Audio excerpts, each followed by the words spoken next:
Hey crafters, welcome to Paulette's Pretty Paper Crafts. It is day 4 of Kathy Rakuson's 30-day color challenge. I am trying to play every day. This is my original card, and I had an acid reflux baby and a lot of interruptions. And I was filming from iPhone, and then my iPhone farted out because I have this love-hate relationship with the photo storage.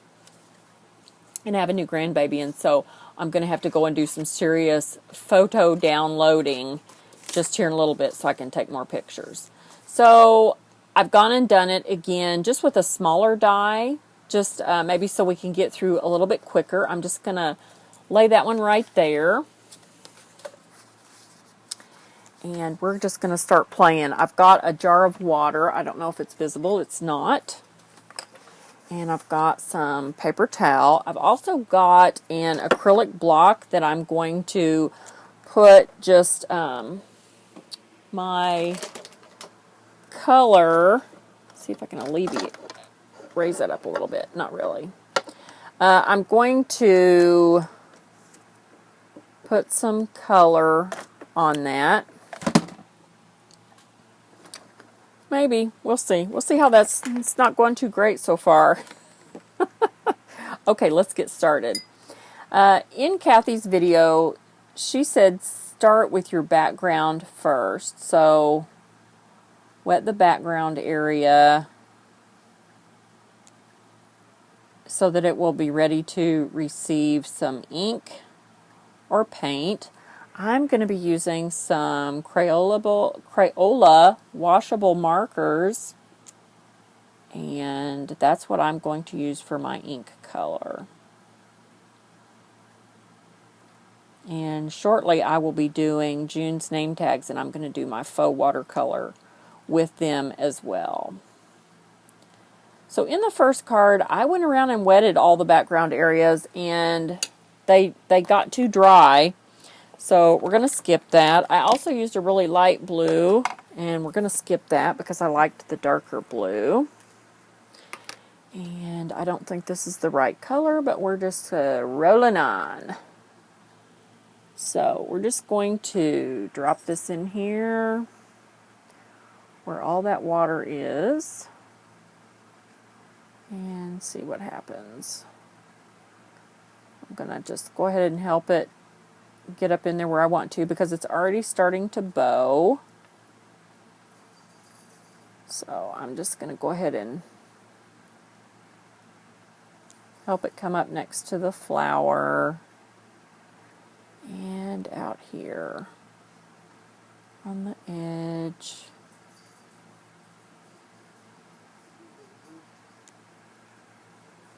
And that looks pretty good. I'm just going to wipe up a little bit of that went underneath.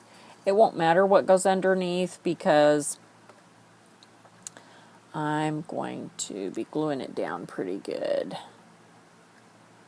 Alright, so we'll let that one go and see how it does. And a little bit of that is right up there in my butterfly, so I'm just going to snatch it up with that dry wicked into other areas, or I guess it's just drying and some of it's just lighter. Okay, I'm pretty happy with that, so let's rinse this out, and I guess I'm going to leave that, and maybe not knock it off. Alright, I'm going to just go ahead and do my butterfly just like it is here. So I've got all those markers out here, and we had a teal, a purple, a green, a yellow, and then I did bring in an orange. There it is. And I did bring in kind of a magenta for my flower. So let's do butterfly first. And I'm not going to wet the butterfly or the flower. I'm going to do my faux watercolor with these where I color it directly onto the watercolor cardstock, and then I'm going to dilute it with the water. So let's just start here in the center with this yellow. And some of this is going to kind of bleed together and get all crazy, but that's okay. It is watercolor, and it'll be fantastic. Okay, I use this color out here, down here.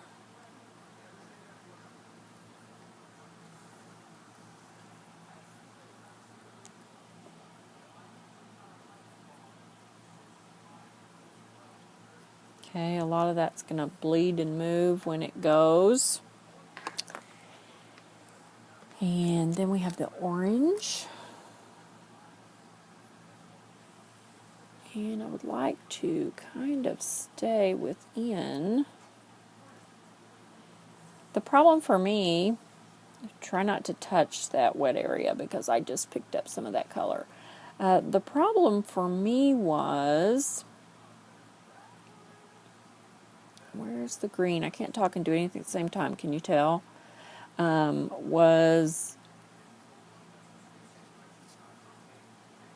seeing what was what section, because it's all white. It just really kind of blended together as far as my eyes were concerned. And I'm not sure why, but it surely did. So that's why I'm going a bit slow here. Alright, this was the green. And then I was going so fast that the blue bled into that. So maybe we can try not to have that happen this next time. Of course, it doesn't really matter if it does. I mean, it's just, it's going to be wonderful anyway, no matter what we do. So, okay, this teal color is kind of out here. And I might have, did I use a lighter? I don't know. Again, I'm not really sure about these sections.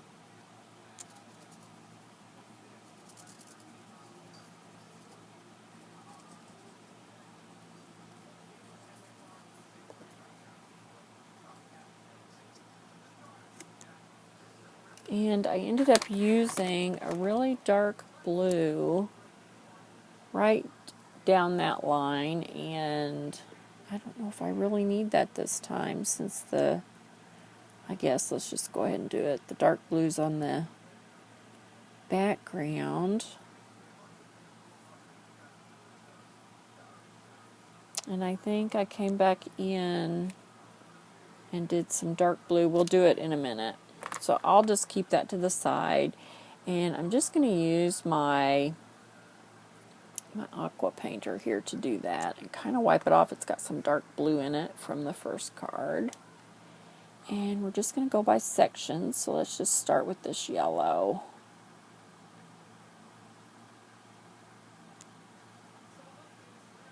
And sometimes when you're doing this, you'll get too much color or too much saturation of color, and you may periodically want to tap off on a paper towel and get your water going again. And some of the lines on this particular butterfly, that embossing powder is so close together that I wasn't sure if that was really getting in the butterfly, but I guess it did, so just have faith and go with it. Now I did like how some of that bled into, so I'm just going to let that skirt the edges of that yellow there. You have to encourage it out of the brush. Okay, I'm going to tap that off. And then we can go to the green section.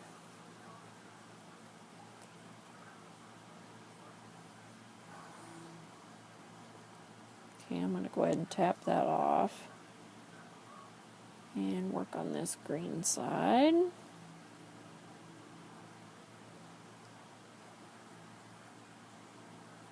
That's what I love about these Crayola washable markers. They just move and go.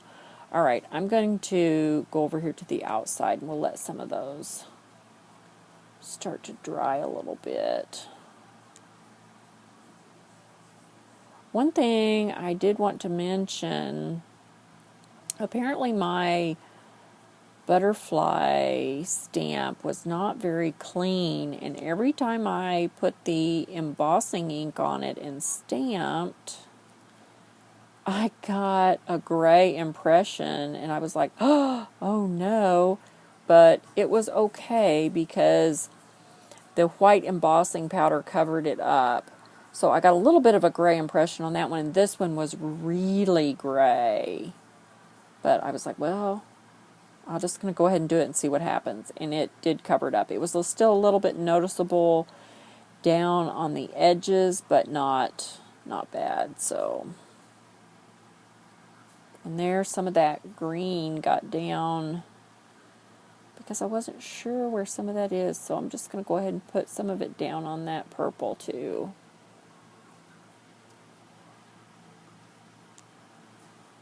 Got this kind of tealy blue.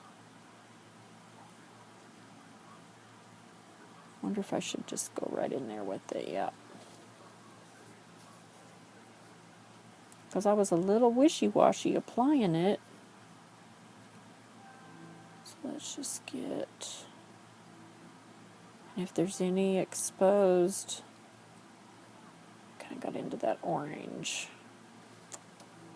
Oh, and then the orange gladly traded places. I don't like how it bleached that out, so I'm just going to drop a little bit more orange in there. See if I can add a little more water. Let it soak in. Okay. This is all bloomed all around there. I don't really care for that, but there's not really anything I can do about it now. I could add more water to it and move those blooms around. I really did like how some of this purple leaked out there, so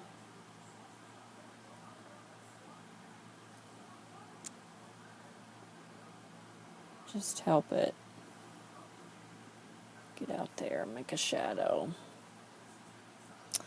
Okay, I need to go ahead and dilute, I guess, this dark blue thing right there. Or not, it would have been perfectly fine by itself.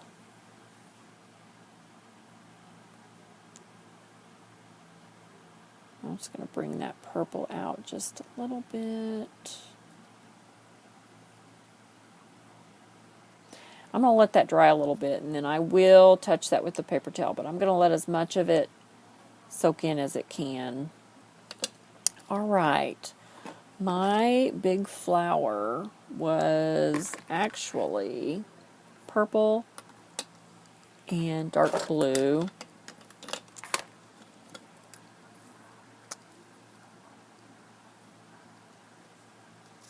So I'm just going to scribble some of that in here, because it's just going to do its own thing and go nutso when I put some water on it.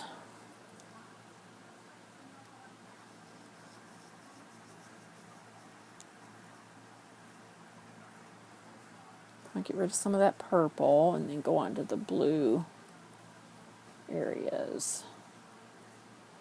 Well, I didn't plan that out very well, did I, since I changed my background to the dark blue. And there's no going back now. So I don't know how that's going to turn out, but we'll just see.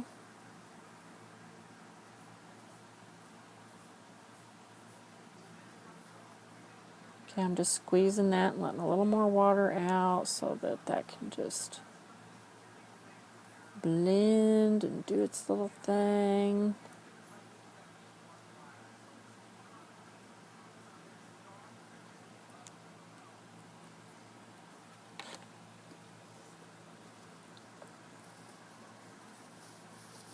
Okay, I'm going to take just the dry little bit of the paper towel and just take up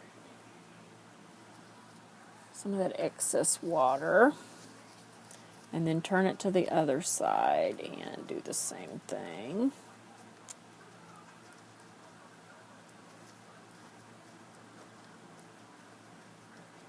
Okay, we can go ahead and score.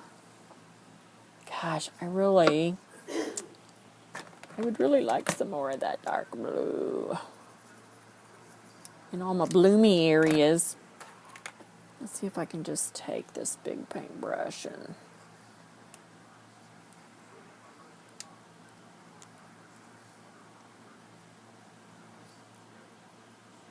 do you guys like the bloom? I think that it's pretty on other people's stuff, but I don't really like it on my stuff. If my heat tool was close, I could zap this with the heat tool, but it's not close enough. I may have to just turn the camera off and go do it anyway. So I'm just going to drop some more of that blue in here and kind of conceal those blooms. They also call that a cauliflower.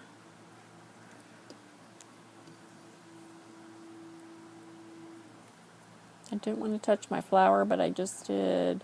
And this didn't have the bloom, but I feel like it's a little light after I put more of that ink down all around. Okay.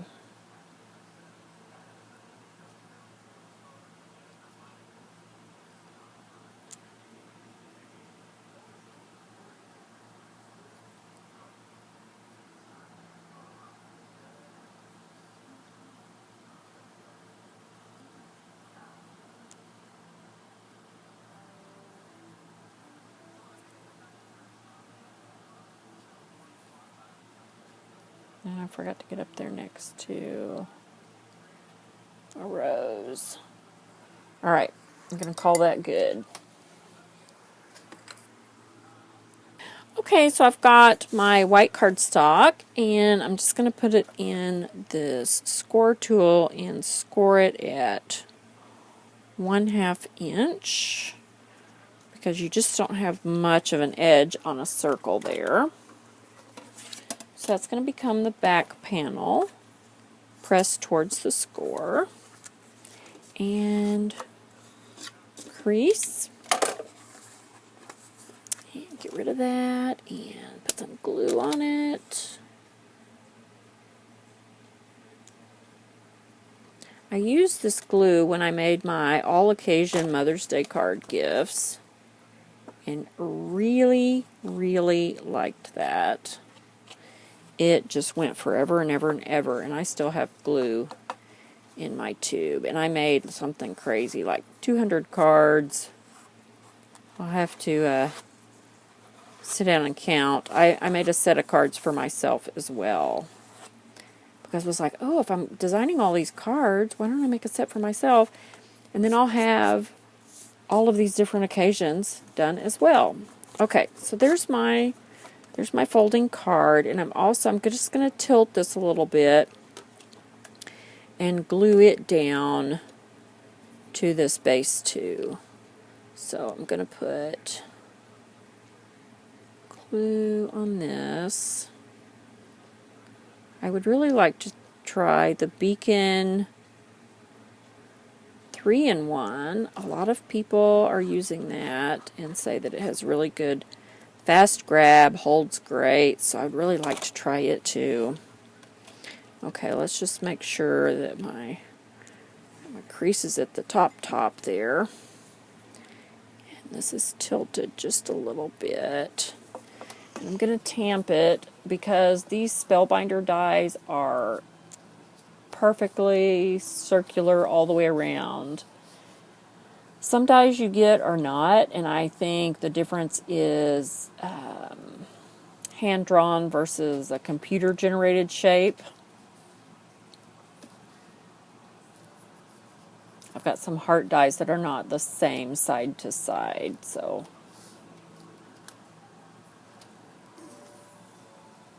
there we go. And I am not going to put a sentiment on it. We can put whatever inside, and that way it'll be very versatile. So which one do you like? My first, I like the bolder one better. You know, I could probably really dress this one up if I go back in with this dark blue and just make everything pop, because look how much it did. My flower, I should have chose a different color than that blue, but it really made the butterfly pop. So if you have any questions, let me know.